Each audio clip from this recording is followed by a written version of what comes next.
Hello, my name is Jason Reichl, and you're listening to Risk Management Brick by Brick. I'm fascinated with people who are helping build and maintain the physical world around us. On each episode of this podcast, we'll dive in with a risk manager, speak to them about how technology plays a role in this process.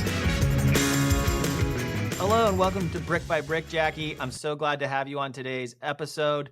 We're going to be covering cybersecurity and privacy, something that people keep coming up to me at trade shows and asking about. It seems to be another thing that's put on to the backs of risk manager. But before we begin there, Jackie, why don't you give me a quick rundown of your career and how you ended up in the seat that you're in now? Well, I think like a lot of different risk managers, I didn't come at it from a point of view of, hey, I went to school and then I did insurance and then I came into risk management.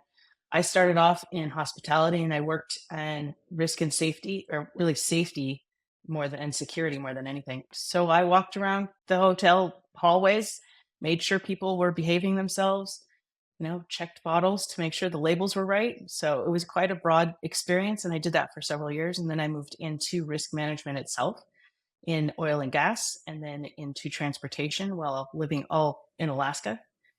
And then that's cool. About 6 years ago, I moved to California and I got hired on as a corporate risk manager for a company called Andersen Holdings. I would have to say that nobody out of Alaska getting a job at a company like Andersen Holdings was, let's just say, manna from heaven. It's probably not something that most people are going to do. Andersen Holdings is a diversified, or was it at one point, a diversified holdings portfolio. So they had multiple verticals in different industries. So I had to become very quickly familiar with auto dealerships, commercial real estate, coffee manufacturing, beverage distribution, and insurance, because we owned insurance companies. Fortunately, Really I already had some fascinating. experience with insurance. That brings up something that I'd like to touch on and get your opinion, which is, how do you think your first experiences in the hospitality played into how you view yourself as a risk manager? Did it? Because I find that a lot of people that come from maybe working in the field in construction or in property management or any of these other kinds of fields, when they come into risk management, it does sometimes put they might prioritize certain things differently than other people who maybe come from the insurance, if they were doing insurance underwriting, and then they come in as a risk manager in an organization. How do you feel like your risk appetite or the way that you view risk has been influenced by your career and the way that you work? I think, well, to your first part of that question, which is hospitality, I think it was foundational because I have now an understanding of safety and security, which is an aspect of risk management. I think going throughout the rest of that, I would have to say that it allowed me to really understand the resilience and being flexible enough to handle different industries and their business needs. So I would have to say it's probably reduced my risk tolerance, or at least focused it to be more business directed, friendly, I guess. I just find it fascinating because we're going to talk about cybersecurity, we're going to talk about privacy, but one of the things in those areas that a lot of risk managers I'm talking to, especially if they come from more of a old school, we do a lot of conversations with people from construction, and the risk managers in the construction space, view cybersecurity and these other things as new add-ons to their role, and it almost feels like this is what you've been doing this, going industry by industry, understanding each of those industries, and maybe have put you in a more flexible place to take on more cutting edge or demanding sort of risk profiles like cybersecurity and other things like that. I believe that's very true. I think because I've gone through multiple industries, I've been able to get a high level view of how cybersecurity is so very important to all of these different business and industries. I don't think you can have a company nowadays that isn't directly affected by cybersecurity, whether that entity understands that or not. Yeah, and I right. think after the pandemic, they are really figuring it out the hard way. Yeah, let's talk about your current role and how that facilitates into the conversation. One of the things that, I'm interested into, and I think you just hit on it, which is we're in a different world, but like, what fascinates you about the world of cybersecurity and privacy? Like how have you become an advocate in this space? I love what you just said, which is it's affecting you if you know it or not. And that's all risk, right? There's risks Sure. on everybody's job sites, everybody's property management, everybody's whatever you're running, your manufacturing floor. There are risks that you're unaware of. So I love that because I always think about the risk appetite and think about the risk that you can identify and mitigate or that you accept, and then all of these other risks that you're not even paying attention to right now, Mhm. right? So how did you Yeah. fall into cybersecurity, and how and sort of what drives you in that area? Well, I think I fell into it the hard that's not true. I didn't fall into it necessarily the hard way. I've been involved with the idea of cybersecurity from the inception of when they started talking about insurance. I would say cybersecurity insurance came out in the market really as an idea in the very late 90s, early 2000s, Right. but it Yep. didn't start getting traction. When I moved to California and I started working for Anderson Holdings, and we realized that we may have to be compliant with CCPA and CCPRA at its infancy when it was first adopted. It was kind of baptism by fire. So I was able to engage with people who actually understood cybersecurity much better than I did, and I just became a sponge. I became a Yeah. sponge of understanding the technical and the risk side of it, Yeah. and that's how you So do a it. good cybersecurity program is both technical and process driven, right? Maybe can you go Yes. through a little bit in, because of sophisticated cyber threats, I think we all know some of them that hit the market, but maybe we can share a couple of examples for the audience in case they don't know. But what proactive measures do you believe companies should be implementing and safeguards in both the area of technical and process driven risk mitigation? First off, you really need a cyber risk assessment, which is different than like an enterprise risk assessment or maybe even a project specific risk assessment. It is really focused on cybersecurity, which is completely different. That's going to give us such a better understanding, not necessarily broad, but a better understanding of where the gaps are in the technical part, but also in the policy side or the process side of it, and as well as is legally, because it's going to look at how did you negotiate your SaaS contracts, and where are the holes in that, or where are the gaps in your risk. So without a cyber risk assessment, you really aren't going to know where you are, and you're not going to know where the holes are in your network. First of all, technically, there's And a lot should of that be different aspects. something someone goes to for into going into a specialized cyber insurance agency, getting consultants on their own? How do you recommend most organizations, approach this topic if they're starting from, let's say, just a minimal policy, and they haven't actually done any of those assessments? Because that's where I find most organizations have never really done an assessment or really understand that concept. Yeah, I really understand that there is a different type of assessment. I would say that probably brokers would be the first place I would go. I would go to my insurance broker, depending on the size of the company, and say, "Hey, look, I need some references to good people who could do this."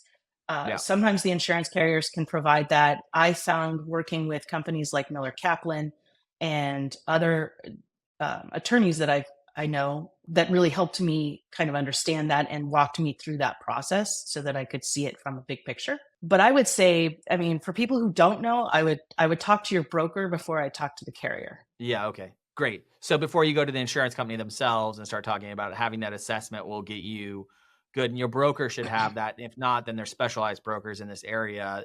If you're, a small organization, maybe not having that be part of your general insurance. Most organizations have this insurance now.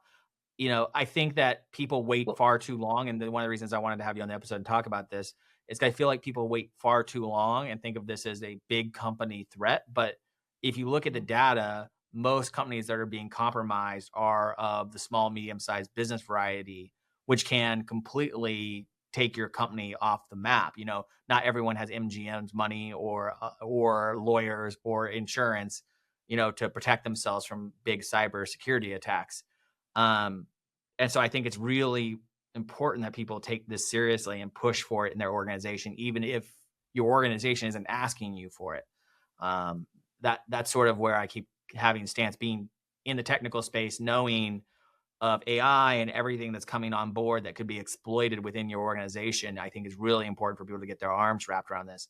One question I always get from people who listen to the podcast is, have you had a story where some cybersecurity threat has impacted a project you've been involved in, and how did you mitigate that, or what was the outcome of that? Leaving everything anonymous as much as you can, if you have some examples from your experience. that's tricky. I do have some examples. I'm not entirely certain I could share them right now. But I can kind of, from a high level point of view, I would say that what I have found working with the variety of different companies that I've worked with, the smaller the company, the less they understand that they have a security problem, much to the point that you just made. There are, I mean, the ability and the foundations that we had at Anderson Holdings, obviously we had the capital to be able to assist them and help them through that process. But one of the biggest issues that they faced was not understanding their own network and not even understanding who their, what relationship they had with their MSP. So that is also foundational. I think there are different for small companies.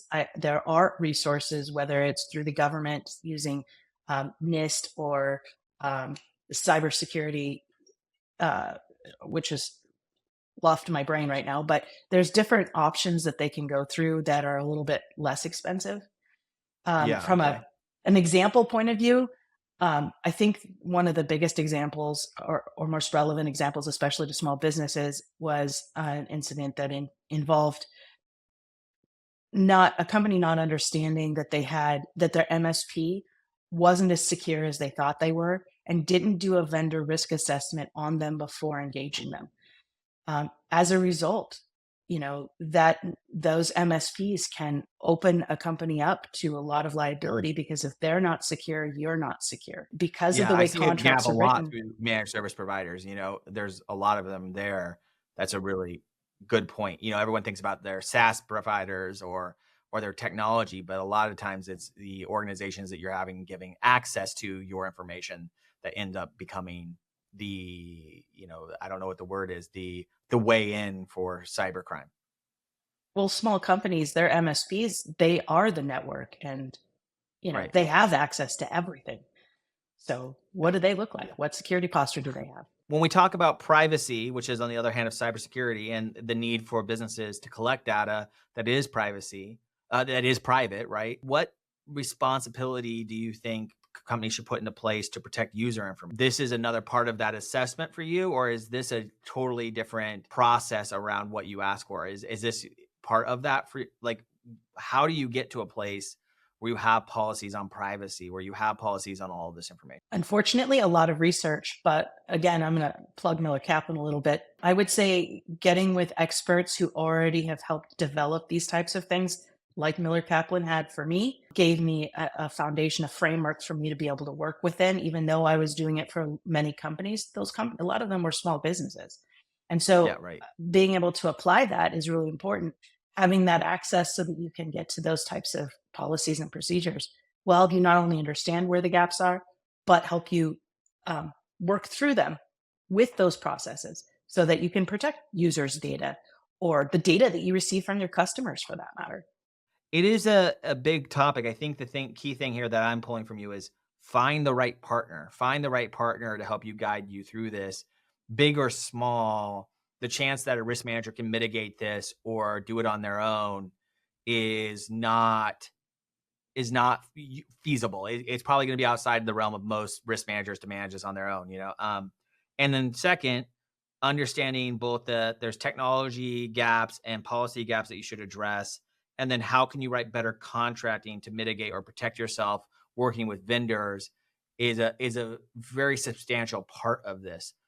What other advice do you give to organizations that are coming to you or that you've worked with, that you might think it might be useful? I think after understanding your risks, working with, as you said, an expert who can help you plug the holes of those where those risks are, the contracting part to what you just went to is really important. What most people don't understand is either the contract is silent on data, but we share data with almost every vendor that we deal with, right? Yes, right. So making sure that you have legal counsel, whether that's through your insurance carrier, because there are benefits to the insurance carrier. You just have to make sure you're partnered to the right one. Making sure that they have some legal counsel who actually is experienced and understands cybersecurity and privacy. There's a lot of attorneys that have some experience with it, but really don't do that. You really do need a specialized attorney for cybersecurity and privacy. It is a very growing and new law. Really, it's got some old stuff to it, but it's an emerging And world for them as unfortunately, we're well. seeing that traditional lawyers, traditional insurance companies, they're not keeping up with the speed that these cyber crimes are moving at, right? Like, so it really takes a firm that's built around innovation. I think that's also a key thing. I've talked to maybe 10 different organizations now about cybersecurity, about who to partner with in this. And like, I think what you're looking for is an organization that can be agile as the criminals themselves, because it really is cutting edge and changing and adapting every single day. Yeah, and to your point, the traditional insurance, I actually have had really good experience with some larger insurance companies that offer cybersecurity. One of the reasons I suggested brokers like Marsh and Aon have excellent relationships with some of the largest experts in the field. They've got some good connections with those companies, and those companies Yeah. can help provide that big company understanding and expertise to the smaller companies. So being able to do that, I think, is really important as well. And the last question I have about this, so we talked about finding the right partners, but now you have all this information. How do you get your CIO, your CEO, all of these people to actually implement the policy changes necessary? Do you put this right alongside your other in your risk ledger? Do you put this right alongside all of your other risks, or do you carve out special time to talk about cyber security and these kind of, maybe more prone to change policies or more prone to adapt policies? I don't know. What's the cadence that you use to communicate this stuff internally? How do you suggest people really get people to understand the value of this? So I think there's two different groups. It's not just the C-suite that needs to understand the value of it. You can show the value by comparing and contrasting the expense of what a breach would cost. And that's usually fairly motivating for most C-suites. I think you also have to talk to, yeah, I mean, the money is the bottom line. I think you Right. also have to be able to get people who are doing, who are on the front lines, who are in front of the computer, who can accidentally click on that link that they thought was legitimate. That's where the risk really is. Social engineering crimes are, if not the highest, it is the highest vector in which hackers get into systems. So I think Right. you've got to do it from two different angles. To your point about the risk ledger, those are two separate. Honestly, in many ways, you should have two separate ledgers in that. And not to say that you should always have two separate ledgers in anything like accounting, but you really need to be able to highlight and understand those risks for cybersecurity as opposed to other risks. All of them are really important, but cybersecurity can end a business just as well as a nuclear verdict in an auto accident. Right. Actually, maybe Yeah. even more likely to. 100%. I think that the reason I want to bring this up is because a lot of risk managers have standing meetings with executives or with broader teams about their risk ledger or the things that they're doing. But sometimes those are once a year or every 6 months, or God forbid, they're every couple of years. And like cybersecurity, the point I want to make here, and I think you back this up beautifully, is it's a it's evolving much faster than those traditional communication cycles of risk management kind of have. And so people should be very proactive about communicating this, because it can come from every vector within a business, uh, all the way down to, your extended GCs, or, anyone that you have that's doing work on your behalf, that's accessing your systems. It's pretty profound, right? And although people, I think, shake their head and go yes about it, it's like when you really start to look at it, it's something that takes a lot of proactive risk management, and I think the modern risk manager is very proactive and doesn't just mitigate based on history, but mitigates on um, threat of risk. And I think this is a existential risk to organizations that most people just ignore. Very much so. I mean, and as you were talking, I was thinking about, well, what does that look like for a reporting point of view? And on annual reports, I was just reading an annual report for a company, and they specifically highlight not only the risks, but what exposures have they already had to cybersecurity. And I think that's really important. That's not something that should be just allocated to private companies, or I mean, public companies, but private companies as well. They should be talking to their boards about this, but more importantly, being very engaged with their C-suite on how do they want to look at these risks and how do they want to mitigate these risks. I I think when think you're there's also doing has a to be risk some assessment, education from carriers I to was the going to say, general market. I think there has to be education from carriers to the general market as well, because we still have this tendency with cybercrime to want to make it a bad thing where it can't get out. It needs to be contained internally. It needs to be managed internally. If you've had it, then, you look silly, or there's like all these faux pas around it. Whereas if, you're working on a construction of a building and someone accidentally knocks down something, a water main happens, you treat that as, hey, this is part of doing business in this century, and I have to treat it that way. And I feel like risk around cybersecurity is still sort of talked about in sort of well, why are you even having problems with this in the first place, when a lot of the work that we do now happens, via Zoom or via communication on the computer or internet, which opens up a whole world that only if we're very active in the risk management community talking about these risks, talking about how we mitigated them, that I think it could actually get better. Because I find so many organizations just want to put this under the rug, and I understand it. Like, you don't want users to have fear, right, of giving you their information, all these. But I think there's also a normalization effect that if you're going to do business now in this century, this is something that's going to happen, and we have to have mitigation plans both to prevent it, but then when it does happen, what are we going to do to resolve these issues as fast as possible? It's tricky for that because, one, I think the law is still really emerging around how to handle these kinds of things and what the liability structure would look like. So I think that makes it very difficult for people to want to talk about it, because what are they opening themselves up to? So it may not be as equitable as talking about a construction site where you might have a more obvious incident, right? I Yeah. think talking I guess about where the law is clear, who's at fault. right. Yeah. I mean, I personally, from an old risk management point of view, I'm not sure I want to share that. But Yeah. I think to your point about sharing how we are remitigating that, outside of wanting to open yourself up to showing the hackers how to get in, sharing information is going to be so important, because much like safety, where we share everything in the safety world, you Yeah. start building kind of a force field around companies broadly by sharing that information from the hackers, because then we can be more resilient. And I mean, a lot of times I was reading the stat that, cyber crime sometimes goes 10 or 15 times with the people using the same exact exploits to exploit businesses before a business ever really gets involved and like lets people know that cyber crime is even taking place. So the chances are whatever exploit people use to get into your systems or not, they're doing it with, multiple businesses at the same time. So I think there's also an ethical obligation for risk managers to be, I understand where the laws are, but to be sharing this information the same way that we do when we're at any event. But whenever I go to a cybersecurity panel or any of this stuff, we're still talking about it in an abstract way, where what I really want to do, and I think you've done a beautiful job, is illustrating that this is,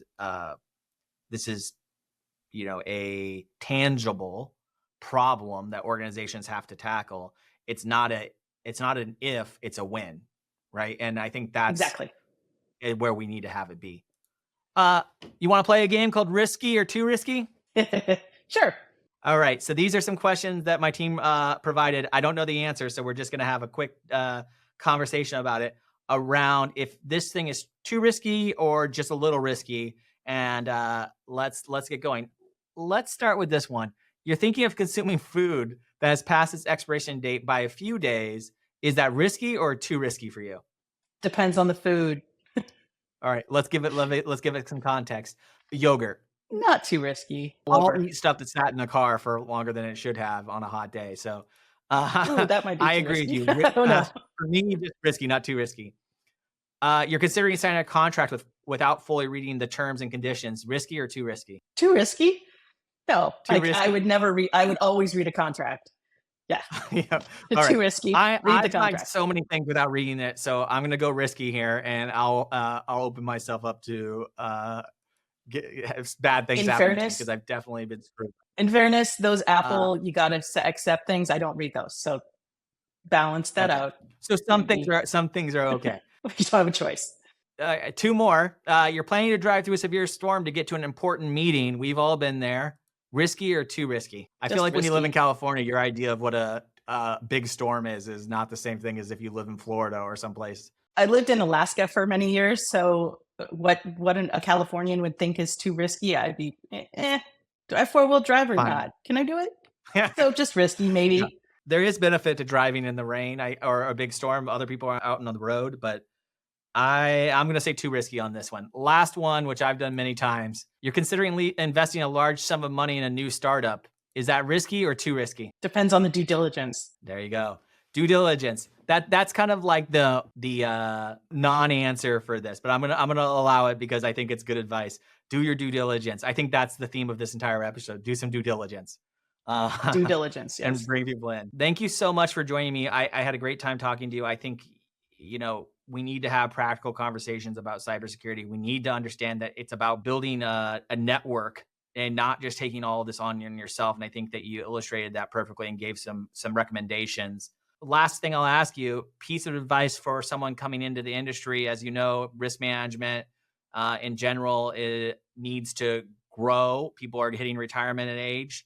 What piece of advice or that you might give to someone coming into the industry about risk management as a career field?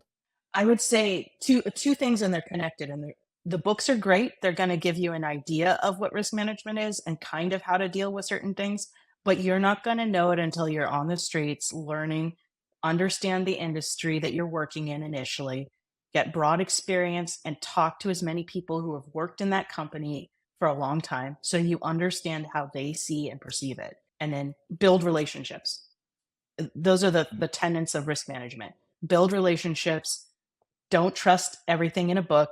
Get real life experience. And that's what's going to make you a better and a great risk manager. Thank you so much, Jacquie. I appreciate you for joining me today, and I look forward to seeing you soon. You too. Thank you very much.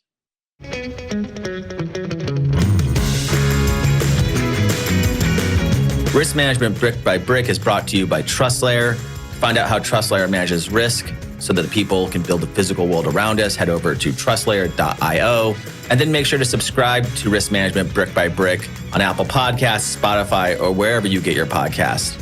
On behalf of the TrustLayer team, thank you for listening.